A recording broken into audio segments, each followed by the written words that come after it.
नमस्कार, good morning. सुबह के 9 बज चुके हैं। आप देख रहे हैं इंडिया वॉइस। मैं हूं आपके साथ रिया डंबाल। बुलेटिन की शुरुआत करेंगे इस वक्त की बड़ी खबर के साथ। सबसे पहले बात कर लेते हैं राजधानी दिल्ली की।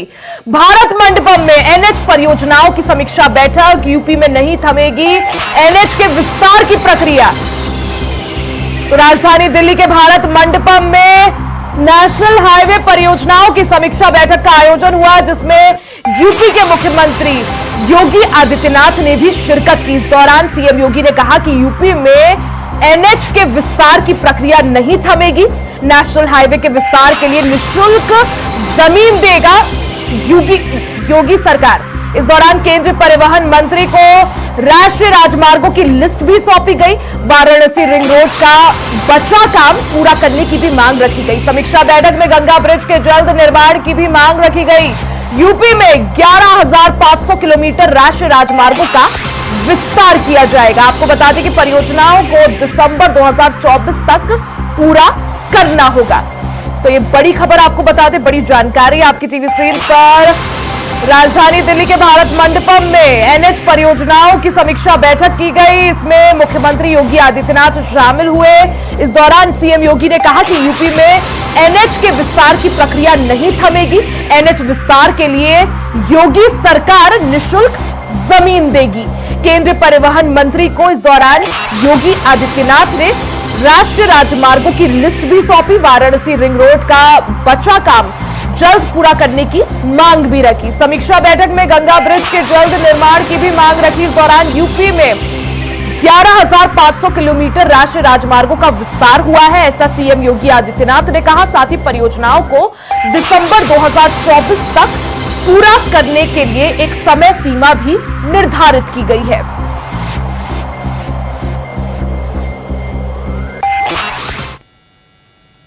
सीएम योगी आदित्यनाथ का आज का कार्यक्रम आपको जल्दी से बता देते हैं। यूपी SSSC के चयनित अभ्यर्थियों को सीएम योगी आदित्यनाथ नियुक्ति पत्र बांटेंगे।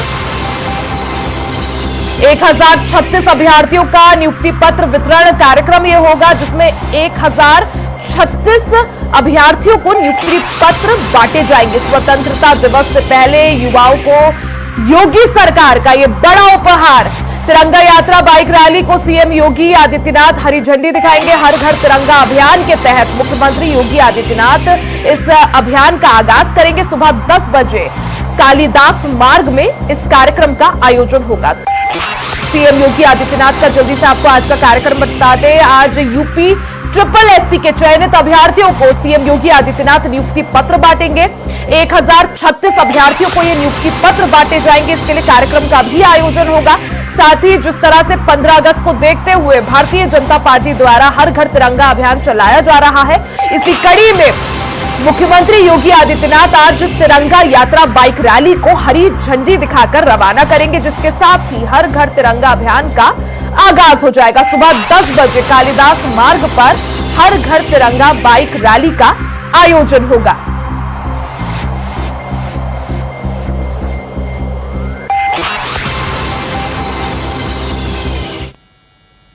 वहीं रेसलर विनेश फोगाट की आज स्वदेश वापसी होगी। पेरिस से वापस भारत लौटेंगे आज विनेश फोगाट। आज सुबह 10 बजे विनेश फोगाट दिल्ली पहुंचेंगी। जिस तरह से पेरिस ओलंपिक का समापन हो गया है, इसी को देखते हुए रेसलर विनेश फोगाट आज स्वदेश वापसी करेंगी। पेरिस से अब वापस लौटेंगी विनेश फोगाट। आज सुबह 10 बजे दिल्ली पहुंचेंगी विनेश फोगाट। बता दें कि विनेश फोगाट सेमीफाइनल में जीत गई थी, जिसके बाद उन्हें फाइनल खेलना था, लेकिन फाइनल खेलने से पहले ही वो डिस्क्वालीफाई हो गई थी। 50 केजी से ज्यादा वजन होने के कारण 100 ग्राम ज्यादा उनका वजन पाया गया था, जिसकी वजह से पेरिस ओलंपिक फाइनल से विनेश फोगाट को डिस्क्वालीफाई कर दिया गया था। हालांकि मामला अभी इंटरनेशनल कोर्ट में विचाराधीन है, क्योंकि विनेश की तरफ से सिल्वर मेडल की यहां पर मांग की गई थी। हालांकि इसके बावजूद रेसलर विनेश फोगाट की आज स्वदेश वापसी होगी। पेरिस से वापस लौटेंगी विनेश फोगाट। आज सुबह 10 बजे विनेश फोगाट राजधानी दिल्ली पहुंच जाएंगी।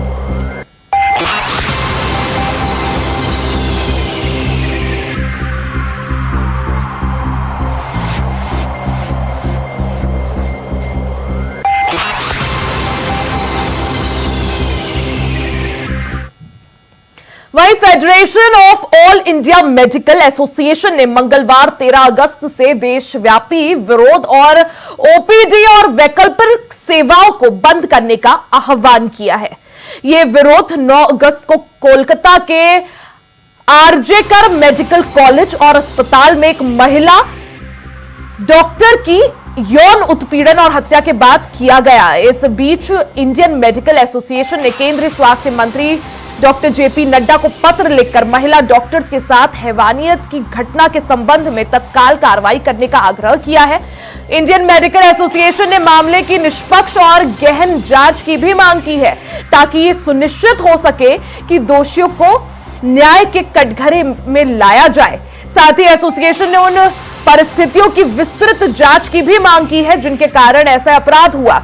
आईएमए ने तत्काल सुविधाओं की आवश्यकता पर जोर देते हुए अनुरोध किया कि कार्यस्थल पर डॉक्टरों, विशेषकर महिलाओं की सुरक्षा बढ़ाने के लिए कदम उठाए जाए।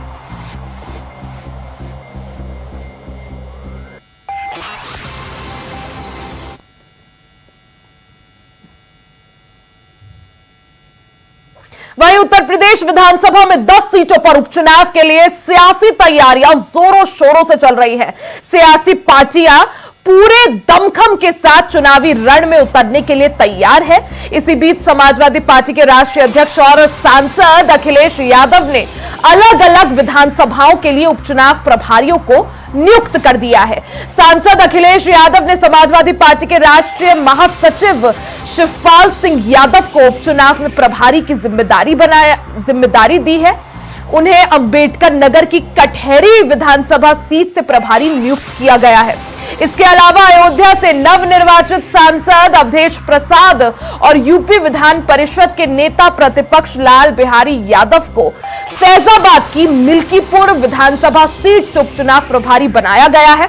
आपको बता दें कि समाजवादी पार्टी ने 6 विधानसभा सीटों पर उपचुनाव प्रभारी की नियुक्ति की है। इसके अलावा 4 विधानसभा सीटों जैसे गाजियाबाद, मुजफ्फरनगर की मीरापुर सीट, अलीगढ़ की खैर और मुरादाबाद की कुंदरकी विधानसभा सीटों पर अभी उपचुनाव प्रभारियों का ऐलान करना बाकी है।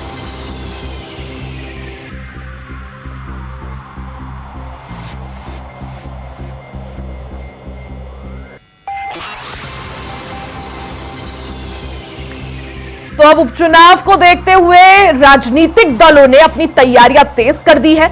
जहां एक तरफ भारतीय जनता पार्टी के पास चुनौती है कि फिर से यूपी में बीजेपी का परचम लहराया जाए, वहीं अखिलेश यादव के सामने चुनौती है कि विजय रथ को आगे बढ़ाया जाए। इस दौरान यूपी की 10 विधानसभा सीटों पर उपचुनाव होना है। इन 10 सीटों पर सभी की निगाहें हैं। बसपा भी पूरी तरह से तैयारियों में जुटी हुई है। वहीं दूसरी तरफ अखिलेश यादव भी एक्शन मोड में नजर आ रहे हैं। अखिलेश यादव ने हर सीट पर प्रभारी नियुक्त करने का निर्णय लिया है। इस दौरान कई पदाधिकारियों को बड़ी जिम्मेदारियां दी गई है। सियासी पार्टियां पूरे दमखम के साथ चुनावी रण में उतरने के लिए तैयार है। ज्यादा जानकारी के लिए सीधा रुख कर लेते हैं सहयोगी नितिन चौधरी का। नितिन, जहां 10 सीटों की ये बात बीजेपी के आगे चुनौती कि किस तरह से जीत का परचम लहराया जाए, वहीं अखिलेश यादव के आगे चुनौती कि विजय रथ को बरकरार रखा जाए। इसी को देखते हुए 10 सीटों पर सभी की निगाहें और सभी की तैयारियां पूरी। देखिए जी, बिल्कुल जिस तरीके से 10 चुनाव होने हैं विधानसभा सीटों को लेकर, जिस तरीके से जो है चुनाव सीटें खाली नहीं है, तो उसको देखते हुए सपा ने अभी से ही तैयारी कर ली है। तो बात की जाए जिस तरीके से शिवपाल यादव को भी एक बड़ी जिम्मेदारी दी गई है। कटहरी अम्बेडकर नगर से जो है शिवपाल यादव को वहाँ का प्रभारी बनाया गया। लेकिन अयोध्या से बात की जाए तो मिल्कीपुर की जो सीट खाली हुई थी, तो वहाँ से अवधेश कुमार जो सांसद है उन्हें जो है नियुक्त किया है प्रभारी के रूप में। लेकिन जिस तरीके से लगातार आए के साथ समाजवादी पार्टी पूरी तरीके से एक्टिव मोड में नजर आ रही है, तो एक्टिव मोड का इसी तरीके से देखा जाता है लगातार कि उपचुनाव होने हैं। उपचुनावों को लगातार इस चीज को देखा जा रहा है कि वहीं अलग अलग पार्टी जो है काफी कमर कस चुकी है, क्योंकि जिस तरीके से भारतीय जनता पार्टी जो है कार्य कर रही है, लगातार कार्य को देखा जा रहा है। और भारतीय जनता पार्टी पूरी तरीके से जो है जमकम लगा रही है किस तरीके से जो सीटें खाली हुई हैं इन 10 विधानसभाओं को किस तरीके से जीता जाए। तो उसको देखते हुए तो समाजवादी पार्टी लगातार अभी से ही एक्टिव मोड में नजर आ रही है। बिल्कुल नितिन, अभी से तैयारियां जो है वो शुरू हो गई है, क्योंकि काफी साख और नाक की बात है, ये सभी 10 सीटें, जहां भारतीय जनता पार्टी की भी तैयारी शुरू हो चुकी है 10 सीटों पर कब्जा करने के लिए। मुख्यमंत्री योगी आदित्यनाथ ने कमान अपने हाथ में ले रखी है। जो बड़े दिग्गज नेता हैं उनको जिम्मेदारी सौंपी है। हर दो सीट पर एक प्रभारी नियुक्त बीजेपी ने भी किया है। वहीं अखिलेश यादव की भी तैयारी, शिवपाल सिंह यादव को अंबेडकर नगर की कटहरी सीट दी है, अवधेश प्रसाद को मिल्कीपुर सीट का जिम्मा सौंपा है। क्या माना जाए, किस तरह से रणनीति बनाएगी समाजवादी पार्टी ताकि विजय रथ को आगे बढ़ाया जा सके?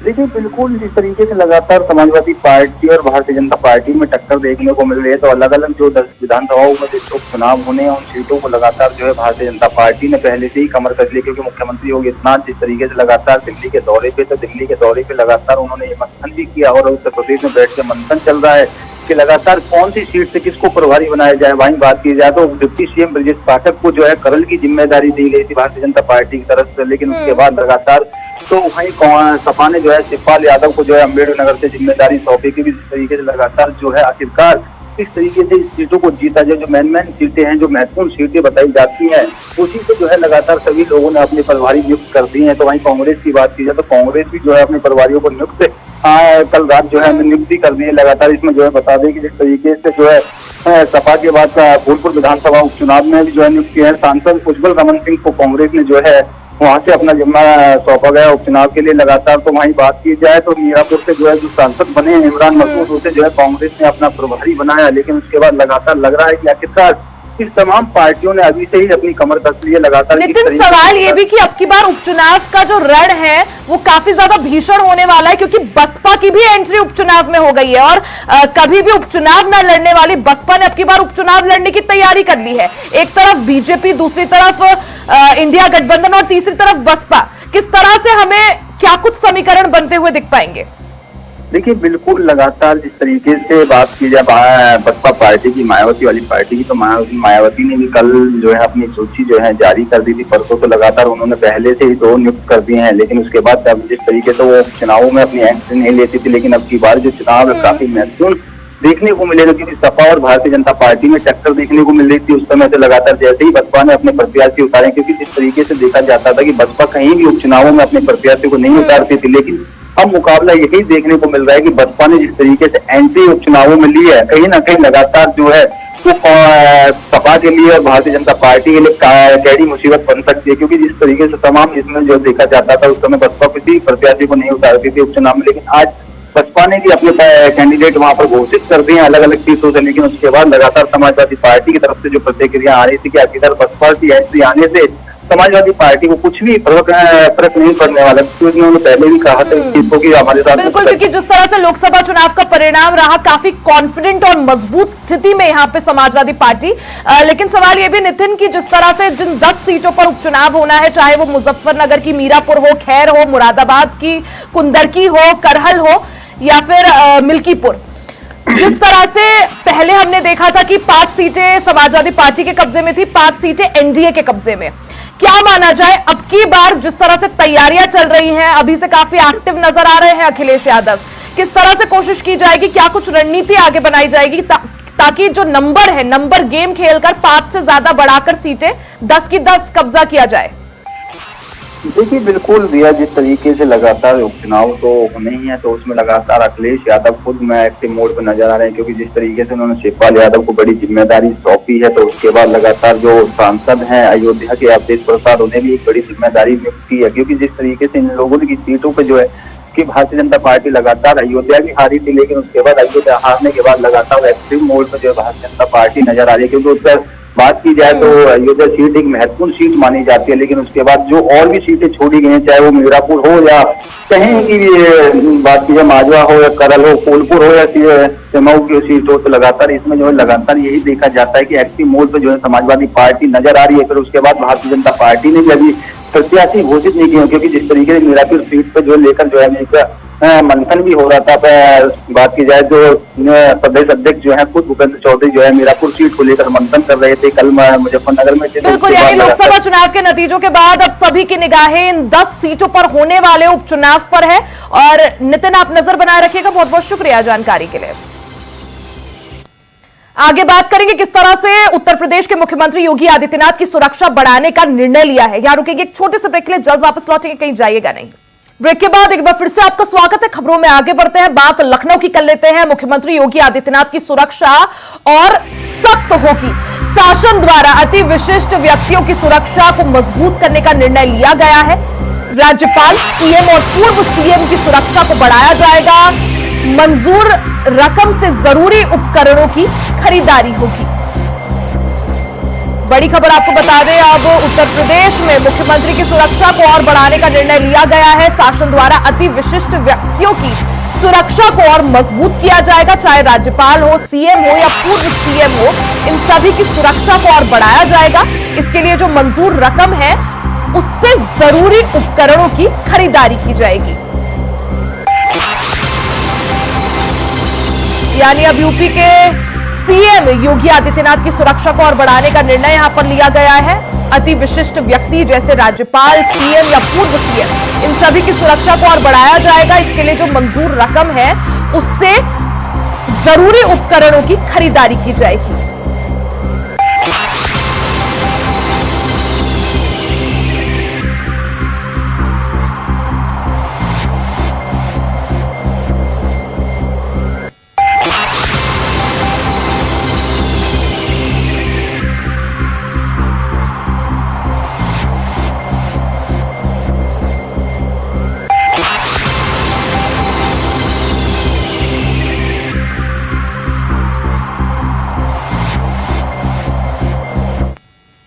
वहीं मुख्यमंत्री योगी आदित्यनाथ सोमवार को नई दिल्ली स्थित भारत मंडपम में आयोजित राष्ट्रीय राजमार्ग से संबंधित परियोजनाओं की समीक्षा बैठक में शामिल हुए। इस दौरान केंद्रीय सड़क परिवहन एवं राजमार्ग मंत्री नितिन गडकरी के समक्ष उन्होंने प्रदेश में राष्ट्रीय राजमार्गों के विस्तार की मांग रखी। वहीं उन्होंने इस बात के लिए भी आश्वासन किया कि उत्तर प्रदेश में राष्ट्रीय राजमार्गों के विस्तार की प्रक्रिया को थमने नहीं दिया जाएगा और इसमें आने वाले हर अड़चन का समयबद्ध ढंग से निपटारा किया जाएगा। इसके अलावा राष्ट्रीय राजमार्गों के विस्तार के लिए किसी भी विभाग की जमीन को निःशुल्क दिया जाएगा।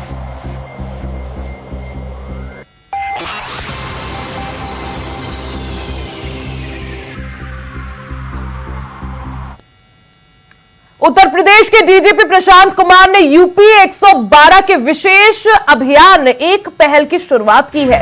इस अभियान की शुरुआत करके उन्होंने कहा कि एक पहल सतर्कता, संवेदनशीलता, सहायता का अभियान है। ये आम लोगों को सतर्क, संवेदनशील और सतर्क बनाने के लिए इस अभियान को चलाया गया है। उन्होंने कहा कि किसी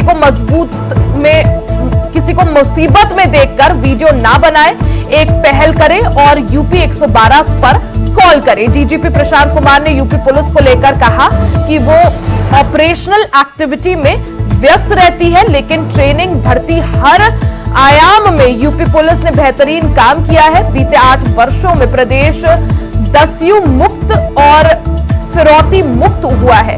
प्रदेश में कानून व्यवस्था में व्यापक सुधार हुआ है। 8 साल पहले यूपी 112 का रिस्पांस टाइम 40 से 45 मिनट था, जो अब 8 से 9 मिनट हो गया है।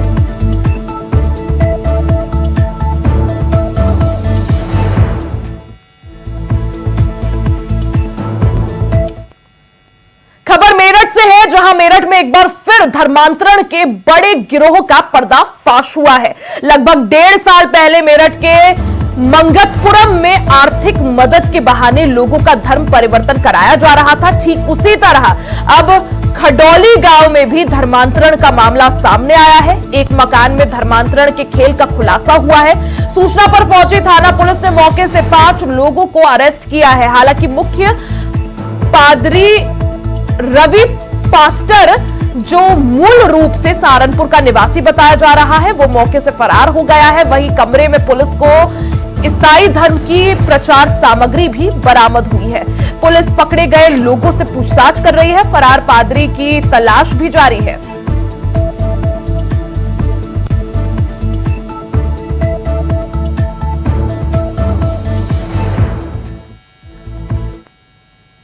खबरों में आगे बढ़ते हैं। चंदौली से खबर आप तक पहुंचाते हैं, जहां चंदौली में पुलिस द्वारा लगातार चेकिंग अभियान चलाया जा रहा है। चेकिंग अभियान के दौरान पुलिस को बड़ी कामयाबी मिली है। चेकिंग के दौरान लग्जरी गाड़ी से ले जाई जा रही 65 किलो अवैध गांजे को खेप को पुलिस ने पकड़ लिया है, जिसकी अनुमानित अंतर्राष्ट्रीय कीमत 15 लाख रुपए बताई जा रही है। साथ ही एक गांजा तस्कर को भी पुलिस ने गिरफ्तार किया है।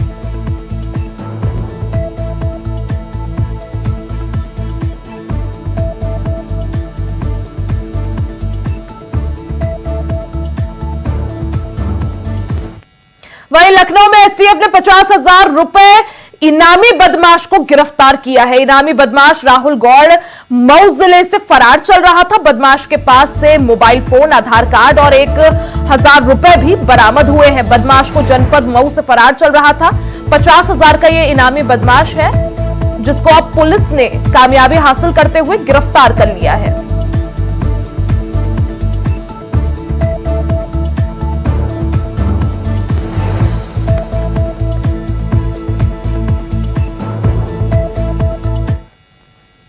वहीं कानपुर में एक नाबालिग के साथ दरिंदगी करने वाले मौलाना को पुलिस ने गिरफ्तार कर सलाखों के पीछे भेज दिया है। दरअसल बीते शनिवार को एक 8 वर्षीय बच्ची घर के बाहर खेल रही थी। घर के पास में ही रहने वाले मौलाना मुख्तार ने चॉकलेट का लालच देकर बच्ची को बुलाया और इसके बाद उसे अपने घर ले गया। इस दौरान आरोपी ने बच्ची के साथ दुष्कर्म करने का भी प्रयास किया। बच्ची चीखने चिल्लाने लगी तो पड़ोस में रहने वाले लोग मौलाना के घर पहुंच गए, लेकिन मौलाना चकमा देकर फरार हो गया। लेकिन अब पुलिस ने मौलाना को गिरफ्तार कर लिया है।